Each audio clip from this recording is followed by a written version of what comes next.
আসসালামু আলাইকুম রহমতুল্লাহ। সম্মানিত ভিউয়ার্স, আশা করি সবাই ভালো আছেন। আজকে চলে আসলাম আমাদের জাতীয় স্মৃতিসৌধে।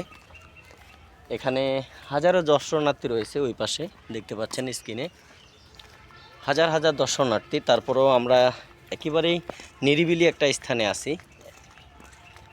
স্মৃতিসৌধে আসার উদ্দেশ্য হলো যে আসলে এই স্মৃতিসৌধের যে সম্মান, সেই সম্মানটা হয়তো আমরা দিতে জানি না। এই জন্যে অনেকেই স্মৃতিসৌধে এসেও বেয়াদবি করছেন। তাদের উদ্দেশ্যে বলবো, আসলে স্মৃতিসৌধ এমন একটা জায়গা, সেটা হলো আমাদের সম্মানের জায়গা। এখানে আমরা কেউ অশ্লীলতার সাথে জড়াবো না, এবং কি স্মৃতিসৌধে আসলে আমরা কারোর সাথে কখনোই খারাপ আচরণ করব না।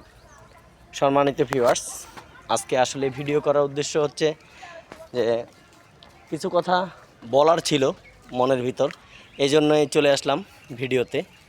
স্মৃতিসৌধে আসার পর যারা যারা এখানে অশ্লীল কাজ কারবার হচ্ছে, সেদিকে আসলে প্রশাসনিকভাবে সেদিকেও নজর দেওয়া দরকার। আজকে স্মৃতিসৌধ থেকে চলে যাব আমরা সিলেটের উদ্দেশ্যে। সবাই ভালো থাকবেন, সুস্থ থাকবেন।